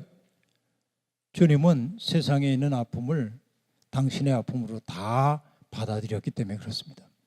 여러분, 신학교를 다니고 목사가 되어서까지도 제가 풀 수 없는 문제가 있었는데, 그게 뭐냐면, 제가 풀 수 없다고 하는 건 뭐냐, 교리적인 언어들을 일상적인 언어로 바꿔낼 수 있어야 나는 이해를 했다고 생각하는 편인데, 예수 그리스도가 우리의 죄를 다 짊어지셨다는 그 이야기를 일상적 언어로 해결하기가 어려워. 왜냐하면 우리 한국의 문화는 죄책의 문화가 아니기 때문에 그렇습니다. 서양 사람들은 죄책의 문화가 심각하지만 한국인들에겐 죄책의식이라는 게 별로 없어요. 한이 쌓이죠. 죄책이 별로 없어요. 그러면 예수 그리스도가 우리의 죄를 다 짊어지셨다는 이 말의 의미가 뭘까? 이게 이제 난 고민이에요. 잘 안 풀렸어요. 근데 여러분, 저는 이걸 이렇게 바꿔서 얘기합니다. 예수 그리스도는 세상에 있는 모든 사람들의 아픔, 연약함, 그리고 인생의 무게, 고통, 죽음까지도 당신과 무관한 것으로 여기지 않았어요. 요한복음에 보면 예수님이 뭐라고 얘기하시냐면, 나의 일은 아버지께서 내게 이끌어 주신 사람 가운데 하나도 잃어버리지 아니하고 마지막 날에 영생을 누리게 하는 것입니다. 이렇게 얘기하는데, 다시 얘기하면 예수님은 오늘 내 앞에 현존하여 있는 낯선 사람을 누구로 인식하냐면 아버지께서 내게 이끌어 주신 사람으로 이야기해요. 그리고 이 사람이 영생을 누리도록 하는 게 나의 일이야. 그러면 예수가 해야 하는 일은 무엇입니까? 나를 그에게 선물로 주는 거예요. 이게 예수적 삶이에요. 이게 사랑의 삶이에요. 그러니까 예수님이 병든 사람들을 고쳐주고 귀신 들린 사람에게 귀신 내쫓고 소외된 사람들과 밥같이 먹으며 친구가 되었던 것은 뭐냐면, 정죄해야 할 누구도 없어요. 아파하는 연약한 인간이 있을 뿐이지 세상의 모든 아픔을 다 짊어지신 분이에요. 그걸 경험했기에 사람들이 예수를 보고 뭐라고 얘기합니다. 이분은 참으로 하나님의 아들이었다. 왜? 이건 교리적 언어가 아니에요. 그렇죠? 누구도 배제하지 않는 품을 느꼈기 때문에 그렇습니다. 이게 사랑인 거죠. 우리가 그런 사랑으로 초대를 지금 받고 있다는 얘기죠. 그러니까 여러분 인문학 전 여러분에게 문학 얘기 얼마든지 할 수 있어요. 소설 소개하고 시 소개하면서 할 수 있어요. 그 얘기 안 하고 사실은 제가 써온 강의 안 하고 아무 관계없이 지금까지 해왔는데 괜찮죠? 근데 이게 중요한 게 뭐냐면 바로 그런 대목이에요. 내가 사람이 된다고 하는 게 어떻게 사람이 되는 것인지를 이게 우리에게 보여줘요. 근데 이 얘기만 합시다. 약속된 시간이 다 됐으니까 이제 마치는 얘기 할게요. 윤동주라고 하는 시인 아시잖아요. 참 불행한 시인입니다. 단신 101년이 됐는데 윤동주가 연희 전문학교를 다니다가 시작 활동도 열심히 했는데 1939년에 시 쓰기를 딱 포기하고 안 씁니다.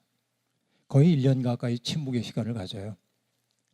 그리고 나서 침묵을 깨고 쓴 시가 뭐냐면 팔복이라고 하는 시입니다. 팔복 혹시 아세요? 윤동주의 팔복 이렇게 되어 있습니다. 슬퍼하는 사람은 복이 있나니 슬퍼하는 사람은 복이 있나니 슬퍼하는 사람은 복이 있나니 슬퍼하는 사람은 복이 있나니 8번 반복됩니다. 팔복이에요. 그리고 연을 바꿔요. 그리고 그의 초고를 보면 이렇게 되어 있습니다. 저가 슬퍼할 것이미요. 근데 그게 자기가 전달할 내용과 달랐던가 봐. 그러니까 굵은 만연필 가지고 줄을 쭉 그어요. 그리고 그 옆에다 이렇게 썼습니다. 저가 위로를 얻을 것이미요. 그렇게 씁니다. 그렇죠? 우리가 이제 마태복음 5장에서 보는 그 대꾸가 딱 맞는 거죠. 슬퍼하는 사람 복이 있다. 저가 위로함을 얻을 것이다. 그러다가 이것도 아니다 싶어가지고 줄을 그어요.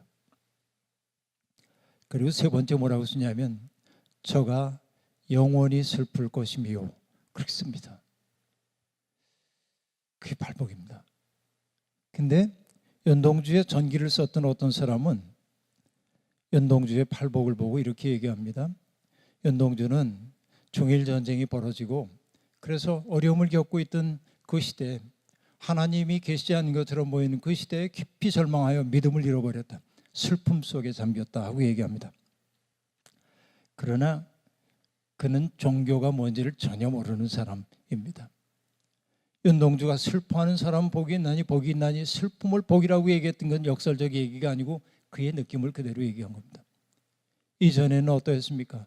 나의 슬픔, 그렇죠? 내 슬픔 여기에 겨워 살았다면 그 시대를 가득 채우고 있는 어둠 속에서 바라보니까 이 사람도 슬픔 속에 있고 저 사람도 슬픔 속에 있고 너의 슬픔과 나의 슬픔이 다르지 않아. 그러니까 가여워 컴패션의 마음이 자기에 와서 그러고 보니까 뭐냐면 이 사람과 내가 구별되지 않는 일체인 것을 알기 시작하는 거예요. 이게 그 마음 상태 속에 도달하고 나니까 마음이 넓어진 거지. 근데 더 많은 얘기할 수 없는데요. 십자가라고 하는 시 그 다음에 쓰거든요. 저 좌우든 빛인데 지금 예배당 꼭대기 십자가에 걸려 있습니다 하고 얘기하는 거. 종소리도 들려오지 않는데 휘파람이나 불면서 어쩌고 하는데 왜 종소리가 안 들려옵니까? 일제가 종 같은 것들 다 공출해 갔잖아요. 전쟁 무기 만들기 위해서. 그러니까 교회가 종을 칠 수 없어. 종소리조차 들려오지 않는데 종지기가 없는 게 아니라 종 자체가 사라진 거예요. 종탑은 있는데 그런 상황입니다. 그런데 그가 하는 얘기가 뭡니까? 행복했던 사나이 아니 뭐죠? 행복했던 사나이가 아니고 어떤 사나이 예수 그리스도에게처럼 내게도 십자가가 허락된다면 하고 얘기합니다. 괴로웠던 사나이 그죠? 십자가 지는 건 괴로운 거예요. 그런데 뭐라고 얘기합니까? 행복한 예수 그리스도에게처럼 내게도 십자가가 허락된다면 꽃처럼 피어나는 피를 하늘 밑에 흘리겠습니다 하고 얘기합니다. 어떤 얘기입니까? 이 고통의 시대에 윤동주는 어떤 마음을 지금 품고 있는 것입니까? 괴로웠던 사나이 예수 그리스도에게처럼 내게도 지워지는 십자가가 있다고 한다면 남들 앞에 드러내면서가 아니라 조용히 흘리겠습니다 하고 얘기합니다. 점점 깊어지고 있죠. 그리고 여러분 그 다음에 나온 시가 그 유명한 시 아닙니까? 서시, 한국인이 제일 좋아한다는 시. 윤동주가 지금 살아있더라면 그 시를 쓴 걸 후회했을 거예요. 온갖 공직에서 못된 짓을 했던 사람들이 독직 사건에 몰려서 감옥에 들어갈 때마다 하는 얘기가 뭐 하늘을 우러러 한 점 부끄러움이 없다고 그렇게 얘기하고는 하는데, 사실 윤동주가 맹자를 굉장히 좋아합니다. 그래서 맹자에 나오는 거예요. 앙불괴허천이라고 하는 거, 하늘을 우러러 한 점 부끄러움 없기를, 그걸 자기 시 속에 우리말로 집어넣어요. 그러고 나서 한 점 부끄러움 없는 인생을 살기를 원하고 입새에 있는 바람에 드는 부끄러워하는 거죠. 그리고 그가 뭐라고 얘기합니까? 끝부분에 가가지고 이렇게 얘기합니다. 모든 죽어가는 것들을 사랑해야지. 그죠? 세상의 모든 죽어가는 것들을 사랑해야지. 바로 그 사랑이 뭐냐면 아까 얘기한 컴패션이란 말이에요. 아파하는 사랑. 예수 그리스도의 사랑이 그런 사랑이라고 얘기할 수 있어요. 여러분, 우리가 교리적으로 시간과 공간 이 인간 얘기했는데 시간 얘기하다 끝났는데 이제 끝. 뭐냐면 교리적인 언어로 우리가 예수 믿고 구원받아서 천당 가고 이 소리, 여러분 그거 이제 그만해도 괜찮아요. 우린 다 알아요. 근데 중요한 건 뭐냐면 교리적인 언어가 아니라 신학적인 언어를 우리가 어떻게 일상의 언어로 만들어서 내가 좋은 사람이 될 것인가, 이게 중요한 거예요. 인문학이라는 게 목표가 다른 거 없어요. 여러분, 우리는 흔히 뭐냐면 교리적 언어로 얘기하면 죄인, 의인 구별합니다. 그러나 인문학을 우리가 해야 하는 까닭은 뭐냐면 죄인으로 규정된 그 사람들의 삶의 이야기를 듣다 보면 함부로 규정할 수 없는 부분이 있어요. 인생 복잡해. 문학이라고 하는 것은 동일한 사안을 복잡화하는 과정이에요. 그래서 보내는 거예요, 우리에게. 그러면 여러분 그걸 알기 시작하면 우리 함부로 정죄할 수가 없어요. 인문학 공부해야 하는 까닭이 어디에 있냐면 너무 단순하게 인생을 그렇게 말하면 안 돼요. 저 사람들 혐오해야 하는 대상으로 보지 말라 그 얘기예요. 복잡해요, 인생이라는 게. 그걸 알아야 뭐가 나오냐면 긍휼이 여기는 마음이 우리 속에 생겨난다. 참된 인간이 된다고 하는 것은 뭐냐? 냉혹한 교리적인 언어를 가지고 이건 그르고 옳고 이 나눔을 하는 사람들이 아니라, 내 눈에는 그 사람이 어떻게 보이는지 몰라도 그의 삶의 이야기에 귀를 기울이는 순간 우리는 그를 이해할 수 있고 그가 왜 그 자리에 있는지를 알게 되는 거예요. 그래서 여러분, 라로시 공동체라고 하는 걸 만들었던 장 바니에라고 하는 사람이 그렇게 얘기합니다. 길거리에 앉아서 동냥을 하던 그 여인 앞에 멈추어 서서 하고 그녀의 이름을 묻고 그 자식들의 근황을 물은 그 순간부터 나는 이전과 똑같이 말하거나 이전과 똑같이 먹거나 이전과 똑같이 입을 수 없었다. 그러니까 여러분, 저 사람은 공부 안 해서 그럴 거야, 죄인일 거야, 무슨 문제가 많은 사람이겠지 하고 가는 사람과 그 앞에 멈춰 서서 이름이 어떻게 되세요? 자식들이 있나요? 어떻게 사세요? 이야기를 듣는 순간 이 사람은 나와 무관한 사람이 될 수 없는 거지. 이것을 뭐라고 하냐면 인간답다고 하는 거예요. 여러분, 우리가 예수를 믿는 까닭도 이런 인간다운 삶을 살기 위해서요. 예수를 우리는 뭐라고 고백하냐면 참 하나님, 참 인간하고 고백합니다. 참 하나님이라고 하는 것은 주님이 주민등록에 하나님의 아들이라고 적혀있기 때문이 아닙니다.